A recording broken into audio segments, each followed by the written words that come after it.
Good morning, my name is Natalia Duque. I am student of languages with emphasis in English.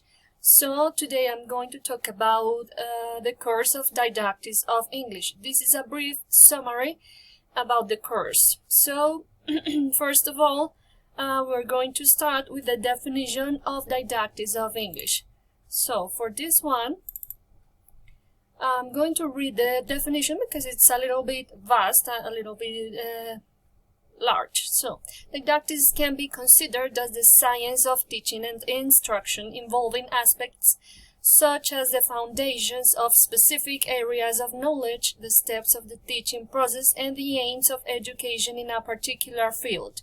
It also observes the cultural aspects related to the subject, in this case, English. Therefore, Didactics of English involves a series of structured methodologies and strategies that can be applied to teaching English, and it is focused on the theoretical knowledge and practical experience of the teaching act. So, as we know, didactics in general can be considered as all the structures and strategies that we apply on teaching or to teaching. Yes, so didactics of English would be applied specifically to the matter of English. Yes, how we teach English. What are the strategies we use to do it so? Okay. I have to mention that it is not only about the strategies, but also all the theories that we have, the background, the knowledge we have applied on teaching. That is important to mention. Well, now I'm going to continue with the description of the course and all the characteristics. I made a brief summary, so let's continue with the next part. So, the first one is, what is the pedagogical practice? So, basically the pedagogical practice is putting all the knowledge we have acquired until now in the semesters, the previous semesters, in teaching. Yes, so it's the space that we are given to practice what we have learned. Yes, and what we are also going to learn about all the didactics of English particularly. So that's important. Here's the definition I made. It's the production of pedagogical, disciplinary, and research components within a specific social environment. In this case, it would be different. The environment would be different for each student depending on what we choose. Yes, each one would choose the available scenarios. In my case, it's a virtual scenario. So this gives the teacher to be, so us students, the opportunity to test the acquired competencies in the academic process. As I was saying before, this is the opportunity, the scenario, to put in practice all the knowledge we have.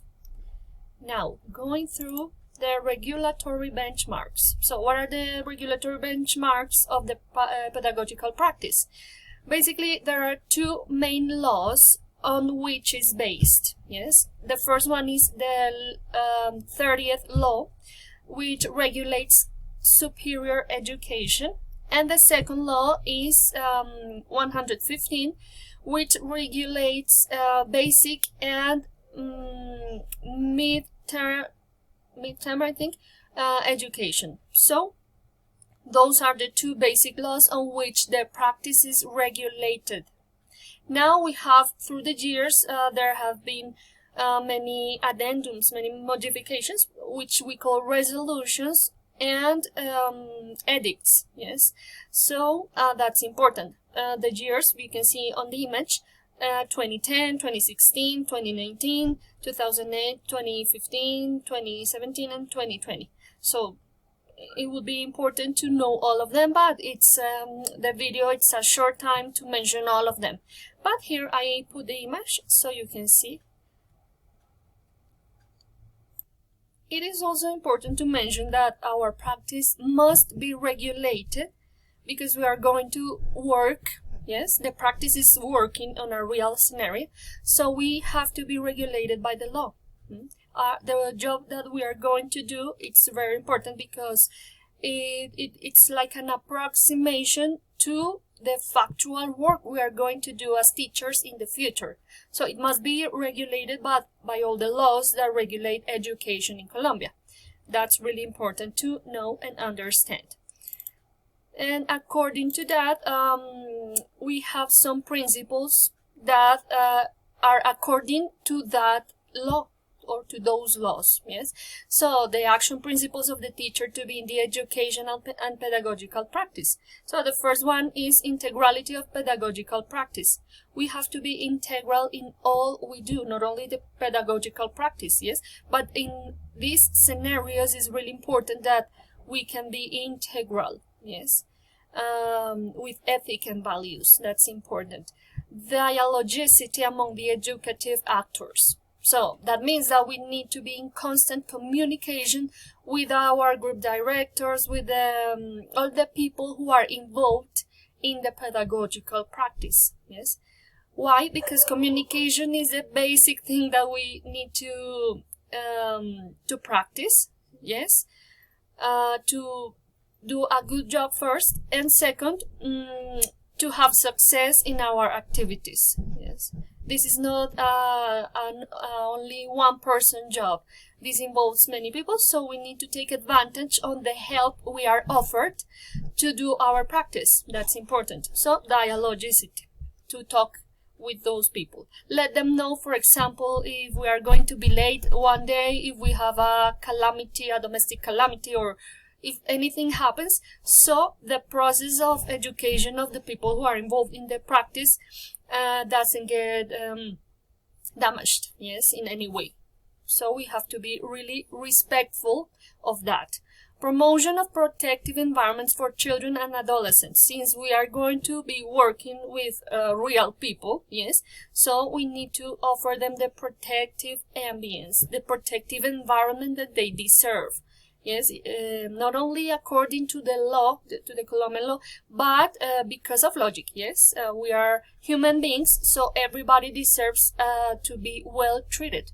So that promotion of protective environments is really a part of our exercise as teachers to be, and teachers in exercise in our practice. Respect of difference. Well, it really related to the one before. We need to understand that we're going to face many differences in our teaching environments. Yes, there are people from different ethnic origins, from different cultures. Yes, so we need to know that and act according to our values that were taught in university. Yes, and the values we have as human beings. So that's really important. And now excellence in service, well, it involves all the above, yes? So excellence is giving our best always. This is not just a job, yes? It's the beginning of our teacher's life. So that's something that we need to put our hearts on. Now let's continue with the prerequisites for the pedagogical and educative practice route. Each bachelor degree has different prerequisites, and they are the subjects that we need to have coursed previously to our pedagogical practice. Yes, so we have from 3 periods. This is the 4th period, so that's something important to know. Here are the list. They are listed, so we can see them. I don't need to mention them because you can see them. After this, we have something really important, which is the pre-practice seminar that is mandatory. Yes, I already took it, of course, the last semester, and it was about assigning the practice scenario and knowing all the things that we had to know before the practice. Yes, so this was the space for that. Yes, a preparation space. Now we continue here with the duties and rights. Yes, I'm going to mention them briefly. Pertinent and updated information. We need to give updated information about ourselves so the practice goes on normally. Yes, so we have a good communication with everybody involved. Responsibility and compliance. responsibility, of course, because this job involves other people, and they also have certain responsibilities. So we need to comply with all the duties we have, not only at the practice environment, but also at the subject. Yes. Disposition, presentation, and active participation. Well, if you don't participate actively, what are you doing, right? So this is like a compromise we assume from the very beginning to comply with everything, yes, with the deadlines and with all we have to do, and participate in all the environments. Now, students' regulation. The follow all students' guidelines, regulations stated by practice institution and university. The regulations are just the ones that we have seen, the benchmarks, and the regulations from university. And then we have the rights, assistance and follow-up. Well, we have the right to get assisted, yes, by our teachers and the academic networks. Respect and value as human beings, as we are. Affiliations and regulations. The ARL affiliation is really important. I already did it, so I have the certification. That's really something that you all teachers have been talking about, and that's something to have done already.